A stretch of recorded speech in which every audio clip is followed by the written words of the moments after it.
Hi everybody, my name is Jo and I love to read. Today I'm going to be doing my July and August reading wrap up, trying to remember the months of the year. Now the first one that I'm actually talking about, I'm pretty sure I read it in the last wrap up, but I forgot to talk about it because I'm not really tracking very well, and if not then I'll remove this.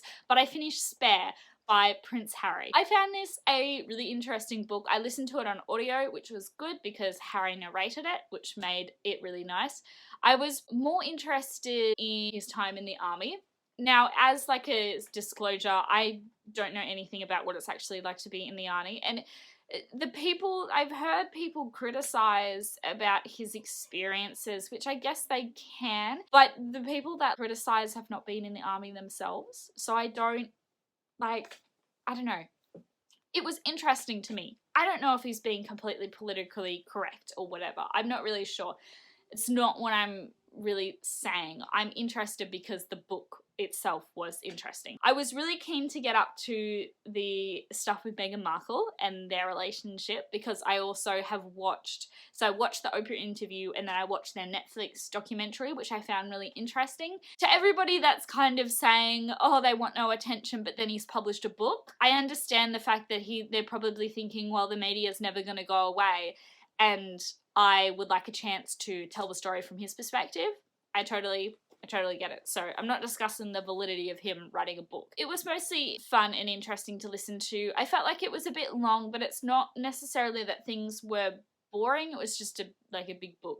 Maybe if he'd sort of split it up, but then I don't know if I would necessarily have been interested in reading it if not for the whole, ironically, the media storm between him and Meghan. So yeah, let's get on to the books that I know I actually did finish in this month. So I said I was going to DNF Ship of Magic and read by Robin Hobb. So I'll give you guys an update on that because I'm updating every couple of months on that one. I thought I was going to DNF it because I was just not connecting and Althea was really unlikable, and I was just like, nah, you know what, reading is not, I want reading to be interesting for me and I'm just not connecting with this book and I'd rather get on to the Fitz books and there's so many things I want to read. I even went to the point where I read a summary. So I know what's going to happen in, very short, small detail.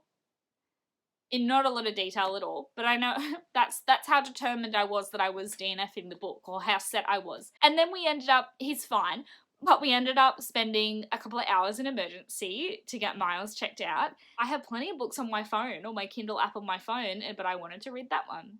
So I'm going to keep reading it. I don't know when. I think I want to finish the Song of Ice and Fire that I'm in the middle of at the moment first because I'm closer to the ending. But yeah, so my reading's just a bit jumbled at the moment. I just find that ironic. Anyways, I read the next 2 volumes of Sonic the Hedgehog. Volume 2, The Fate of Dr. Eggman, and Volume 3, Battle for Angel Island. So I'm actually invested in this series now, which is really good. It's what I'm hoping for. I'm thinking that with any media that includes pictures, I'm going to give myself 3 volumes to decide whether I want to continue on with it or not. Because after the first volume of Sonic, which I talked about in my previous wrap-up, I was like, yeah, this is interesting. I don't even know if it was that. I wasn't super interested in it. I was just like, yeah, I'll keep reading. Daniel and I are annotating them and reading them together, so I'll just see how it goes. But I wasn't thinking anything much of it. This one I really enjoyed, and then this one I really enjoyed. So I'm a little bit afraid to tell Daniel that I'm enjoying them because I don't want to get his hopes up and then not enjoy future volumes. But so far they're really good. There's stuff in this was really unexpected with the villain, which I don't know whether... I can't tell you whether it's a comic book trope or not because I don't read comic books. So I can't tell you if you're a seasoned comicer who hasn't read these whether they'll be good or not for you. But I'm having a really good time with them as someone who's delving into the Sonic universe for the first time. Granted, there are a few little things that I didn't quite pick up on, which is actually why Daniel mainly wanted to start annotating them. Because he is a massive fan of Sonic, though never having read the comics. But, we were going to do a wrap-up together. Anyways, he's looking after the baby. We might talk about, the experience later. I don't know. He's a bit he doesn't know if he wants to be on camera or not. But it's been helpful having such a seasoned Sonic person, even though he hasn't read the comics, to kind of explain things a little bit for me. I still feel like you could go into it and it would be fine, but maybe the impact wouldn't have been as great. From Daniel's point of view, he did say to me though that he as someone who has watched the TV shows and the movies and played the games, but never read the comics, there were surprises in, I think it was this comic, number 3, that he wasn't expecting, like new characters and reveals and things like that. So either way, I feel like you could enjoy this. The next book I finished was Haldol and Hyacinths, A Bipolar Life by Melanie Mosey. This is a memoir of an American Iranian woman who has bipolar disorder but was actually misdiagnosed for most of the early part of her life. It's not until she's in her, I think it's like late 20s, maybe, something like that, that she actually properly gets diagnosed, and she has a psychotic episode before it's diagnosed. Now, I can't speak to the validity or the bipolar rep in this book. I mean, certainly it's someone's experience, so it should be accurate, as opposed to when people will sometimes judge fiction when the person writing it isn't an own voices themselves.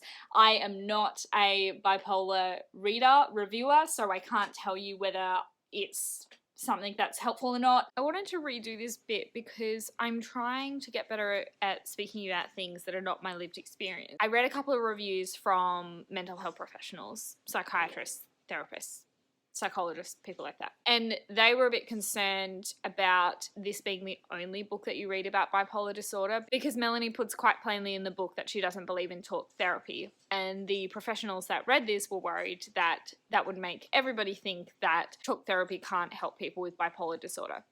As you read the book, you can kind of understand where Melody gets her point of view from. The fact that she was misdiagnosed for the majority of her life, like up until her 30s around-ish, that kind of thing, would not help her opinion at all of talk therapy not helping her. And it actually, one of the scenes in the book, or the scenes in the book makes it like fiction, one of the events in her life is that she has this therapist who's treating her for not bipolar disorder, but for, I think it's manic depression. Because of the way that he's mismanaging her, she attempts to commit suicide.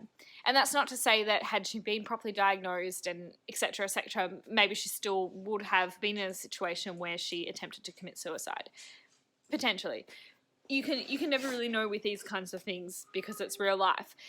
But the fact that it doesn't help her, and that she's also tried a lot of different mental health professionals and not a lot of them have helped her.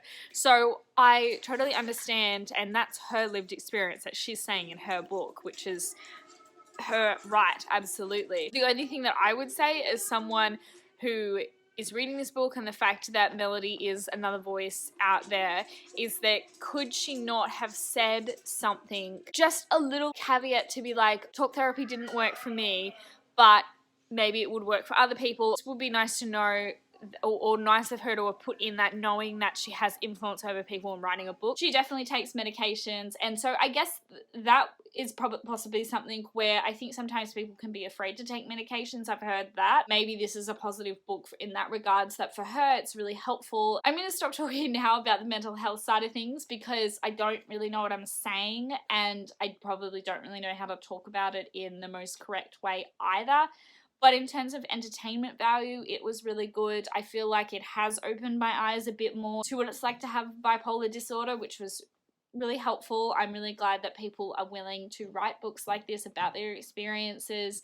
I flew through it really easy. I tabbed it a lot. I really had a great time reading this, and I do recommend it to people, but again, I would just say take her not agreeing with talk therapy with a grain of salt. Depending, of course, on your actual situation, but for a lot of people, talk therapy can be really helpful. And yes, there are a lot of mental health professionals who are not helpful, but if you find the right one, then it's golden. So yeah, I had a good time. I'm definitely keeping this book. And then the final book I want to talk about, I finished just the other day, which is Snow White with the Red Hair, Volume 2 by Sarata Akaduki. I feel like I've said recently that I don't know when I was going to continue the next volume, because I feel like I enjoyed the first one. It was really fluffy and fun, but I didn't quite feel like I really wanted to pursue buying the next one. This one was like, oh, it's got me sucked in. And again, in like a warm and fluffy way, but I I can't wait to sort of see what happens. I'm actually reading the 3rd volume right now, so if I come on at the end of this video, future me, it's just probably going to be a quick gush about how I'm enjoying it. I'm definitely going to be continuing on with this series. I was a bit 50-50 before, but now I'm really enjoying it. Like, an extra element has been added in, and this is why I think like 3 volumes, because I feel like I need 3 volumes to get in enough to the story to judge, so I might pick up this next 2 volumes of Monstrous. That one's, I was a bit like, but maybe give it like 3 volumes and it'll be fine. I feel like I haven't been explaining any of the concepts of these books at all very well, but Snow White with the Red Hair, manga does a really good job of catching you up on it. Snow White with the Red Hair is about a main character called Shirayuki, and she's been born with the most brilliant red, apple red hair, and in the country that she has grown up in, the prince decided that he wanted her to be his concubine. She wasn't into that, so she ran away to a neighbouring kingdom where she runs across this mysterious stranger who helps her, and he turns out to be the second prince of that kingdom, that neighbouring kingdom that she's in. It is apparently a love story. I don't know what to expect with manga though with love stories. I don't know whether, are they going to get together, or is it going to be a bit like slow burning and then nothing happens? I don't know. I mean, I know that it is called a love story, so you would imagine that they will get together, but I haven't read a lot of manga to know what their romance beats are and what people expect when they pick up a romance manga. So I'm having a good time though. I'm enjoying it. I wish things were colourful, but that's okay. I'm also glad that the prices were not that bad either. Thank you guys so much for watching my wrap up. I feel like such a chaotic person with my wrap-ups at the moment. I feel like I don't talk about things properly, but anyways, we'll see. Hopefully in editing it's fine. Thank you all so much for watching this video. Don't forget to like, comment and subscribe, and I'll talk to you guys in another one. Bye!